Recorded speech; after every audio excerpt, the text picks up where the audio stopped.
巴西古卷藏秘闻，印人见与亲征尘，孤勇不惧蛮邦险，丛林深处化迷魂。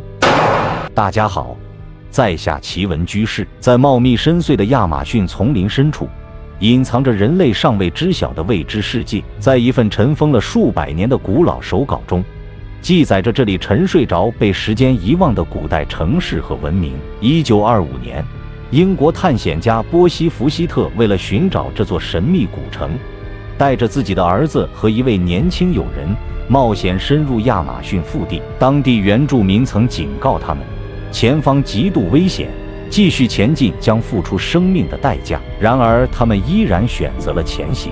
5天后，他们营地的篝火突然熄灭，3个人就这样从人间蒸发，永远消失在了这片神秘的丛林之中。今天就让我们跟随福希特的足迹，探索这个改变了无数人命运的神秘领域。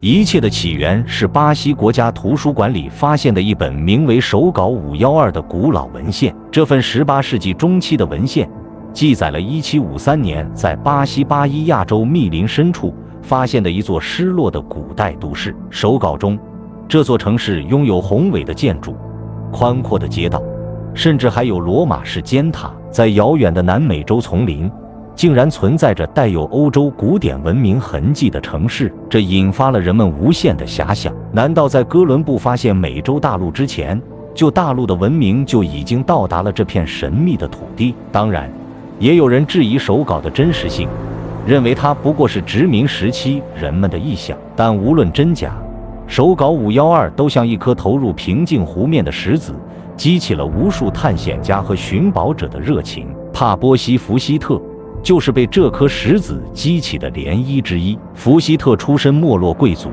从小就对冒险充满渴望。他曾服役于英国陆军，这段经历磨练了他的意志，也培养了他对未知世界的好奇心。当他接触到手稿512时，内心深处的冒险之火被彻底点燃了。他如痴如醉地研究着这份手稿，想象着那座隐藏在丛林深处的失落之城，那里或许埋藏着足以改写人类历史的秘密。福希特将这座神秘的城市命名为 Z， 并将其视为毕生的追求。他坚信 Z 城的发现将是人类文明史上的一个重大转折点，它将证明在亚马逊的深处曾经存在过一个高度发达的文明。为了这个梦想，他放弃了舒适的生活，毅然决然地踏上了前往亚马逊的未知旅程。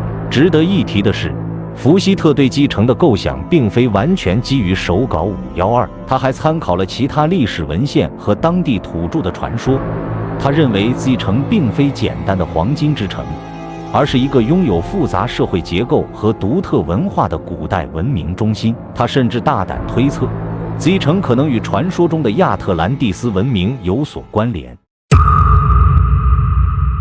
1906年，福希特踏入亚马逊，这片未知密林既让他兴奋，也充满危险。茂密的植被、险峻的地形、毒虫猛兽以及变幻莫测的天气都是巨大的挑战。但对福希特来说，这些只是通往梦想的小小考验。早期探险并非一帆风顺，他需要绘制地图，记录地理信息，还要应对各种突发情况。更重要的是，学会如何与原住民相处。1910年，在玻利维亚的西斯河，他遭遇了格瓦拉约族，对方充满敌意，用毒箭攻击福希特一行。千钧一发之际，福希特展现出非凡的勇气和智慧。他没有反击，而是高喊“朋友，朋友，朋友”，并勇敢地走向对方。他的真诚和无畏化解了冲突。这次经历让他更加确信，亚马逊深处可能真的存在失落的文明，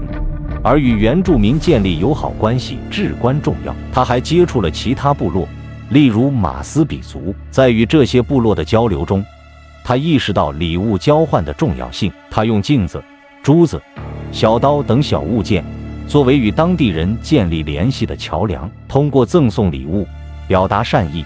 他逐渐赢得了他们的信任，也了解了更多关于这片土地的秘密。除了寻找Z城，福希特还为英国政府绘制地图，他展现出卓越的测绘技能和敏锐的观察力，记录了大量地理数据，绘制了精确的地图，为后来的探险者提供了宝贵的参考。与原住民的接触，让福希特对亚马逊文化和历史有了更深入的了解。他开始意识到，这片土地并非蛮荒之地，而是孕育着丰富多彩的文明。他学习他们的语言，了解他们的习俗，并尝试从他们的传说中寻找关于 Z 城的线索。